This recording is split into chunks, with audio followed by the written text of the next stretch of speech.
This is the invoice Metro Schools sent us for these cameras. You can see the total is $1.9 million. However, the creator of these cameras also sent us his invoice totaling $890,000. So if you do the math, the costs just don't add up. Metro Nashville Schools bought these REDCARE cameras to detect students running a fever. But the creator of these cameras says they were designed to detect active shooters. So, for me, this is deeply personal. It's always about saving the lives of our children. Metro Schools bought the technology through the $18 million no-bid contract with Meharry Medical College and subcontractors Recover Health. According to Kapu, he charged Recover Health's Turner Nashe $890,000. But this invoice shows Recover Health and Meharry charged the district $1.9 million.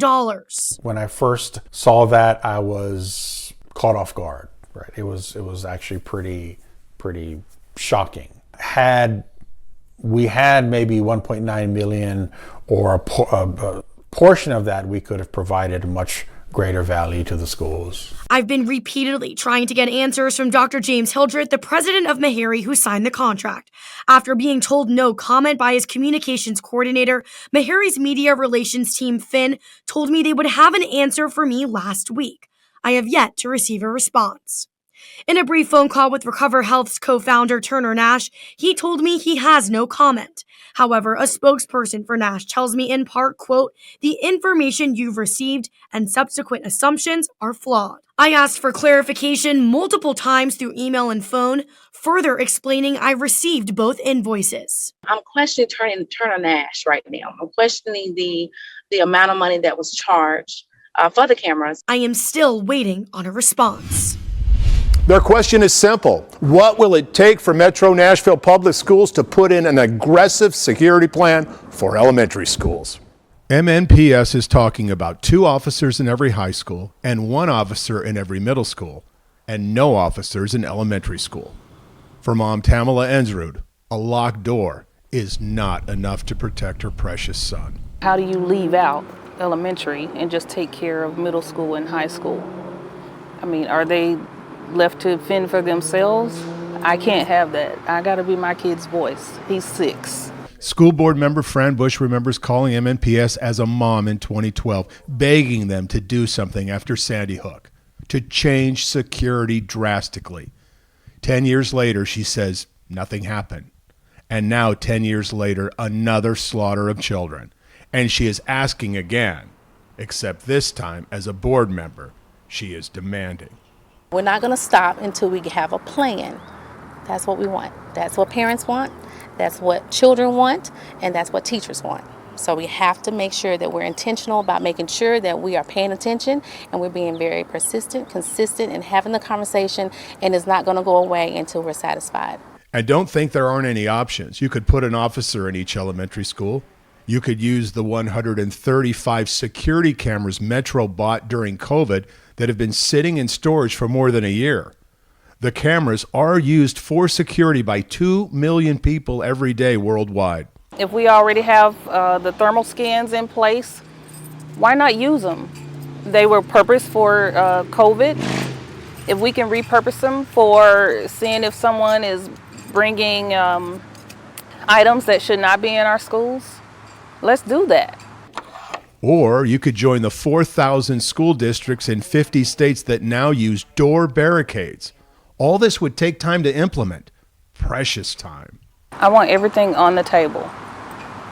And if it's going to be discounted, you have to tell me why.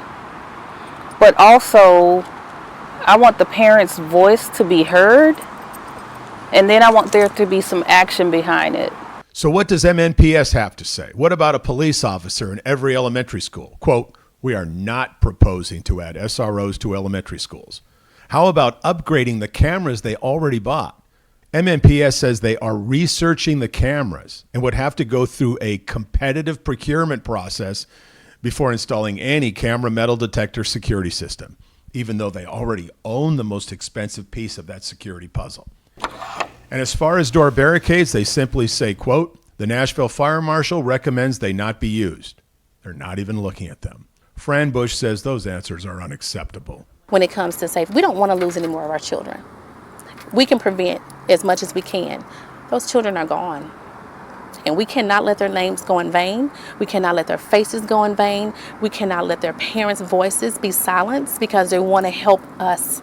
We can still hold on to our children. We can still put them to bed at night, but they cannot.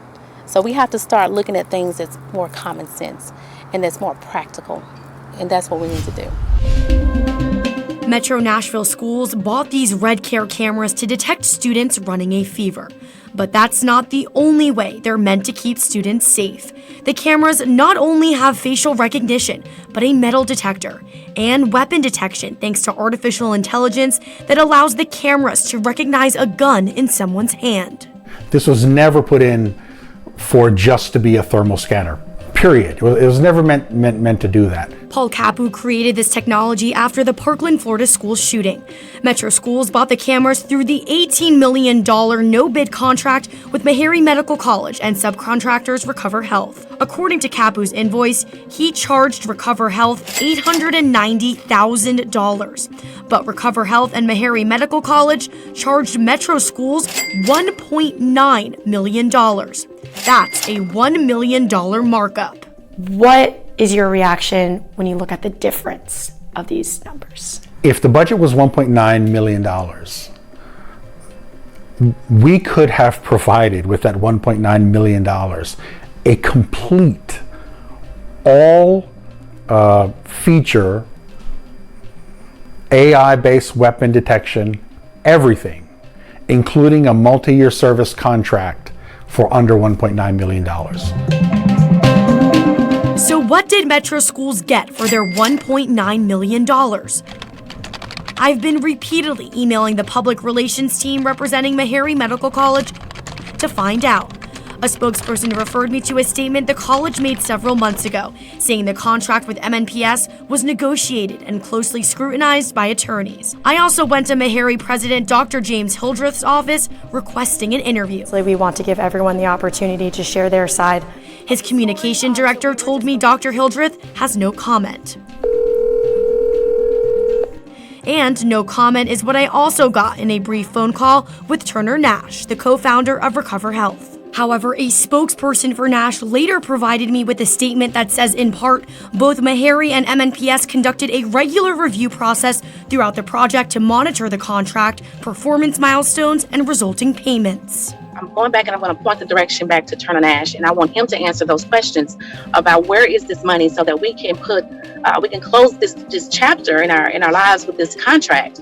But we can't move on, and I don't think anyone's going to move on until the questions have been answered. Fran Bush is one of Metro's school board members who questioned the no-bid contract with Meharry in the first place.